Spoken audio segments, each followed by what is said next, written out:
করব পটল দিয়ে তেল ঝাল। আলু দেব না, পটলগুলোকে আমি কেটে রেখেছি লম্বা লম্বা করে, এইভাবে কেটে রেখেছি দেখুন পটলগুলোকে। আর খোসাটাকে একটু একটু আছে, এটা তো বুঝতেই পারছেন খোসাগুলো একটু থাকতে হবে। আর করব, আর যখন করব মাছটা তেল ঝাল, তো একটু ভাজা পেঁয়াজের জন্য ভাজাটা, আর লঙ্কা তো জানেনই আমি তো ঝাল তো বেশি দেব না, যার কারণে এই লঙ্কা দুটোকে আমি মাঝখান দিয়ে কেটে দেবো ইচ্ছে ছিল, কিন্তু কাটিনি, রেখে দিয়েছি গোটা। তো এই মাছটা লঙ্কাটা থাকবে। আর মশলাটা দেব আমি, কড়াইটা গরম হয়ে গেছে, তেলটা দিয়ে দেবো। আগে আপনাদের মশলাগুলো দেখিয়ে নিই। একটা টমেটো আর আদা দিয়েছি, অল্প একটুখানি আদা দিয়েছি, আমি আসলে ধুয়ে রেখেছি, এক জায়গায় করতে ভুলে গেছি। রসুন দিয়েছি আর পেঁয়াজ দিয়েছি, আদা রসুন পেঁয়াজ টমেটো, এগুলোকে একবারই মানে মিক্সিতে বেটে নেব। আর এইটা দেবো ভাজার, মানে তেলে ভাজবো মাছটা যখন রান্না করব। ব্যাস, এটা পটলটাকে ভেজে নেবো, মাছ ভাজবো, পরপর আপনাদেরকে এগুলো আমি দেখিয়ে যাব। আর নুন হলুদ মাখিয়ে নিই, তারপরে আপনাদেরকে পুরো রান্নাটাই আপনাদেরকে আমার সাথে থাকতে হবে। তো কড়াই তেল দিয়ে দিলাম আমি, মাছটা ভাজার জন্য তো তেলটা একটু বেশি করেই দিলাম। মাছে দিয়ে দিলাম আমি একটু হলুদ, নুন হলুদ মাখিয়ে আর মাছটা করব। একটু ভাজিয়ে নিয়ে, মানে একটা ভাজা একটা করে মাছ খাবে, যার জন্য সব মাছগুলোকে আমি নুন হলুদ মাখিয়ে নিলাম।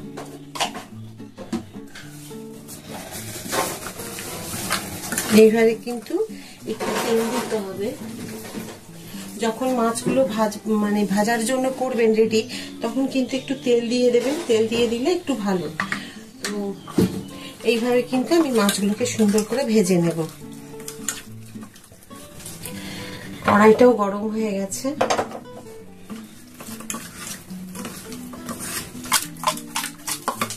আমার জায়গাটা হয়ে গেছে একটু ছোট নেওয়া,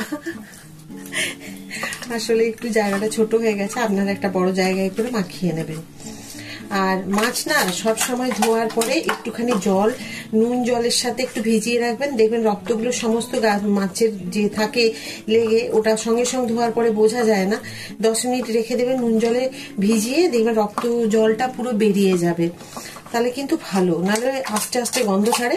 আর যদি এটা না সময় থাকে, তাহলে একটু লেবু দিয়ে মাখিয়ে নেবেন, তাহলে খুব ভালো। তা আমি এবারে মাছটা দিয়ে দিই।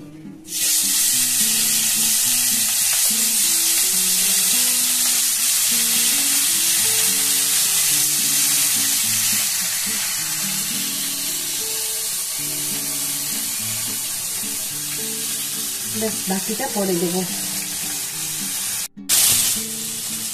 বাটার জন্য আমি মিক্সিটা বাটিতে দিয়ে দেবো। এই যে টমেটো, একটা গোটা টমেটো নিয়েছি, আর নিয়েছি একটা পেঁয়াজ, বেশি বড় নয়, ছোট, কারণ 3টে মাছ রান্না করার মতো আমি হিসাব মতো নিয়েছি পেঁয়াজগুলো। রসুনটা, আদাটা কম দিতে হয় না, আদা বেশি হয়ে গেলে কিন্তু তরকারিটা একটু তেতো হয়ে যায়। তো রসুনগুলো আমি নিয়েছি 3 জনের রান্নার মতো এতটা, আর আদা নিয়েছি মানে হাফ ইঞ্চি মতো। তো ব্যাস, সেইগুলো সব আমি দিয়ে দেবো। দিয়ে আমি কিন্তু এটা মিক্সিটা আপনাদেরকে বেটে নিয়ে আমি দেখাচ্ছি। আমি মশলাটা পুরো বেটে নিয়েছি মিক্সিতে, আমি দিয়ে দিচ্ছি এবারে এখানে হলুদ পরিমাণ মতো, এক জায়গায় আমি নিয়ে নেব। ধনে গুঁড়ো একদম এখানে পরিমাণ মতো কিন্তু আপনাদেরকে দিতে হবে। এখানে দিয়ে দিলাম, আমি দিয়ে দিচ্ছি জিরে গুঁড়ো। ব্যাস, মশলাগুলো আমি নিয়ে নিয়েছি। এখানে টমেটো, আদা রসুন পেঁয়াজ বাটা দিয়েছি, জিরে গুঁড়ো এটা ধনে গুঁড়ো, আর এটা হচ্ছে হলুদ। তো এইগুলোকে আমি একসাথে রেডি করে নিয়েছি। এবারে যখন আমি করবো তখন তাড়াহুড়ো লাগবে না। তো আমারও মাছগুলো ভাজা হয়ে গেছে, দেখুন কি সুন্দরভাবে মাছগুলো ভাজা হয়ে গেছে, আমি সেভাবে ভেজে নিয়েছি। আর ব্যাস, এই মাছগুলো ভাজার পরে এবার কিন্তু আমি পটলগুলো ভেজে নেবো। তো সেই যে পটলগুলো ভাজার পরে আপনাদেরকে কিন্তু পরপর সেই রান্নাগুলোকে আমি কীভাবে হচ্ছে সেটা পরপর দেখাবো। তো আজকে আমি শুধু পটল দিয়ে করছি, আপনারা চাইলে কিন্তু এই তেল ঝালটা কিন্তু আলু দিয়েও করতে পারেন, কিন্তু বেশি ঝোল করবেন না, সবসময় খেয়াল রাখবেন যাতে একটু মানে মাখা মাখা কষা এরকম হয়। ঝোল হলে আপনারা আলু দিয়ে করতে পারেন, যেটা পটল আলুর ঝোল হয়। তো পটল আলু যেটা দিয়ে মাছের ঝোল করে সেটাও করতে পারেন। তো আমি কিন্তু আজকে শুধু পটল দিয়েই করবো, আলু দিয়ে করবো না। তো সাথে থাকুন, মাছটা ভাজা হয়ে গেছে। ব্যাস দেখুন আমার মাছগুলো কিন্তু সব ভাজা হয়ে গেছে। আমি সব মাছগুলো ভেজে নিয়েছি আর এইরকমভাবে ভেজেছি লাল করে। আর লাল করে ভাজলে বেশ ভালো লাগে। তো মাছগুলো আমার সব ভাজা হয়ে গেছে। তো খাবো 3টে ভাজা খাওয়া হবে আর কিছুটা আমাদের রান্নায় ওই যে তেল ঝাল করবো, তো সেই জন্য হবে। তো মাছ একটু বেশি করা হলো আজকে রান্না, বেশি কিছু করছি না বলে। তো যাই হোক, আমার মাছ ভাজা হয়ে গেছে। সেই তেলের মধ্যেই আমি দিয়ে দিলাম একটু কালো জিরে। অবশ্যই কিন্তু এই রান্নাটায় কালো জিরে দেবেন। আর এই যে হামালদিস্তাতে আমি দেখুন লবঙ্গ, এলাচ, দারচিনি সমস্ত থেতো করে রেখেছি, একটু ভেঙে নিয়েছি, তাতে গন্ধটা বেশ ভালো আসে। তো এইভাবে কিন্তু ভেঙে নেবেন, নিয়ে আর ওই কালো জিরে আর তেল দিয়ে দেবেন। পেঁয়াজগুলো, এই যে লঙ্কাগুলো আমি রেখেছি, এটা পরে দেবো, আলাদা সরিয়ে রাখি। আর পেঁয়াজগুলো যে পাতলা করে কেটে রেখেছি ওই তেলের মধ্যে দিয়ে দেবো এখন পেঁয়াজগুলোকে। তো পেঁয়াজগুলোকে কিন্তু হালকা একটুখানি তেলের মধ্যে নাড়াচাড়া করে নিতে হবে। আর একটুখানি আমি ভেঙে নিতে ভুলে গেছি প্রথমে, তো সেই জন্য পেঁয়াজগুলোকে একটু সব মানে থেকে আলাদা আলাদা করে দিলাম। তো এইভাবে একটুখানি তেলে 1 সেকেন্ড মতো ভেজে নিতে হবে। নেওয়ার পরে দেখুন খুব কিন্তু লাল করে আমি ভাজিনি, আপনারা দেখতে পাচ্ছেন তো। এবার কিন্তু আমি নুন দিয়ে দেবো একটুখানি। কেন নুন দেবো না, পেঁয়াজ যখনই ভাজবেন না একটুখানি নুন দিলে পেঁয়াজটা নরম হয়ে যায়। আর তরকারির সাথে কিন্তু দেখবেন সবজি রান্না করলে তার সাথে মিশে যেতে সাহায্য করে, একটু ঘনত্ব ভাব আসে। যদি বেটে না দেন এইভাবে নুন দিয়ে দেবেন, তাহলে পেঁয়াজটা কিন্তু নরম হয়ে যাবে। আমি এটা কিন্তু সবসময় বলে থাকি যে পেঁয়াজ যখনই ভাজবেন তখনই কিন্তু একটুখানি নুন দিয়ে দেবেন। তো দেখুন আমি নুন দিয়ে নাড়াচাড়া করে একটু হালকা করে ভেজে নিয়েছি, বেশি লাল ভাজিনি।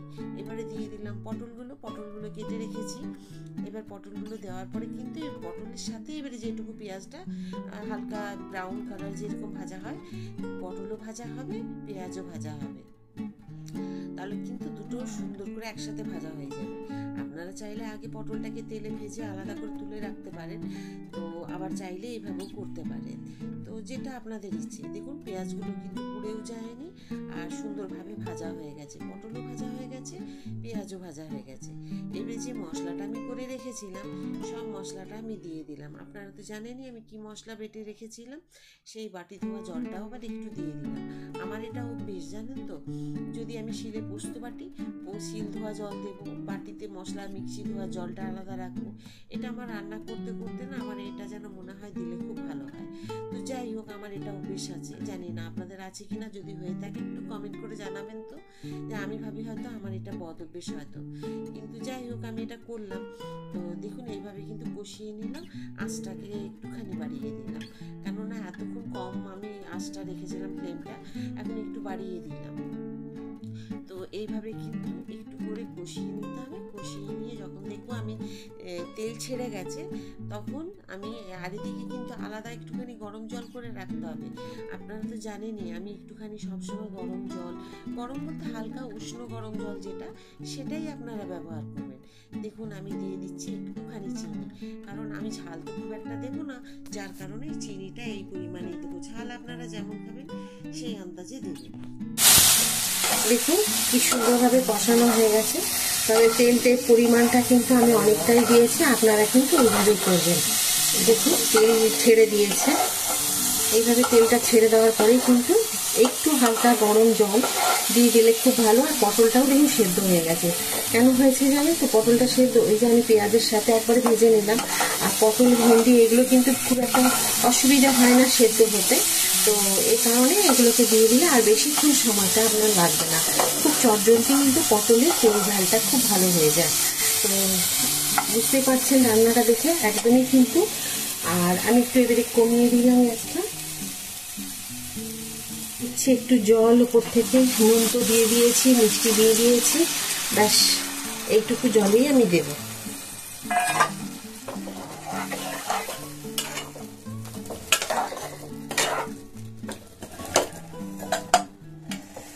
এখনই দিয়ে দেবো মাছগুলো। খুব বেশি ঝোল করব না, যদি আপনারা ঝোল খেতে চান ঝোল অবশ্যই করবেন, আমি কিন্তু করব না, কারণ আমরা ডাল করেছি, ডাল করলে আর দরকার হয় না, তো সেই জন্য আমি এইভাবে করেছি ঝোলটা। আপনি চাইলে করতেই পারেন বেশি। আর ওপর থেকে এবারে আপনারা চাইলে একটু ধনেপাতা দিয়ে দেবেন। ধনেপাতা ঠান্ডা শীতকালে দেবেন, কচি কচি ধনেপাতাগুলো থাকে, একটু বাড়িয়ে দিই ফ্লেমটা। দেখুন আমি ঝোল কিন্তু খুব একটা করছি না, এটা ফুটে গেলে আমি নামিয়ে দেব। কাছি দিয়ে কেটে দেখুন আমি লঙ্কাগুলো মাঝখান দিয়ে কেটেই আজকে একটু দিচ্ছি, কারণ একদমই তো ঝাল দিই না, আপনারা তো জানেনই। দুটো লঙ্কা রেখেছিলাম, সেই লঙ্কা দুটোকে আমি কাছি দিয়ে কেটে দিয়ে দিলাম। দেখুন কি সুন্দর ফুটে উঠেছে। আর এর মধ্যে আপনারা চাইলে একটুখানি ধনেপাতা দিয়ে দিতে পারেন, তো আমার বাড়িতে নেই ধনেপাতাটা, তার জন্য আমি দিতে পারলাম না। তো টমেটোটা কিন্তু অবশ্যই দেবেন, টমেটোতে কিন্তু পুরো স্বাদটা বাড়াবে এই তরকারি। আর পটলটা তো দেখতেই পাচ্ছেন কি সুন্দরভাবে হয়েছে কাটা, পটলগুলো কিন্তু এভাবেই কাটবেন, গোল করে, টুকরো করবেন না, তাহলে কিন্তু দেখতে অতটা ভালো লাগবে না। এই রান্নাটার জন্য পটলগুলোকে কিন্তু এইভাবেই কাটতে হবে। যারা রুটি খান, রুটি খেতে হয় অনেকের জন্য, শরীরের অসুবিধার জন্য রুটি খেতে হয়, তো এই রান্নাটা কিন্তু রুটি দিয়েও ভালো লাগবে। আর আপনারা দেখছেন আমি কিন্তু ঝোল রাখিনি খুব একটা, খুব কম ঝোল, মানে মাখা মাখা করেছি। এইভাবেই কিন্তু আপনারাও করবেন, করে খাবেন, খেয়ে কেমন লাগলো অবশ্যই কমেন্ট করে আমাকে জানাবেন। যদি আজকের আমার এই রান্নাটা বা ভিডিওটা ভালো লাগে, একটা অবশ্যই লাইক করে দেবেন, সাবস্ক্রাইব করতে একদম ভুলবেন না। সবসময় যেমন আমার সাথে থাকেন এইভাবেই সাথে থাকবেন। আবার পরের একটা নতুন রান্না নিয়ে আপনাদের কাছে আমি চলে আসব। তো কেমন লাগলো অবশ্যই জানাবেন, আর বেশি বেশি করে শেয়ার করে দেবেন।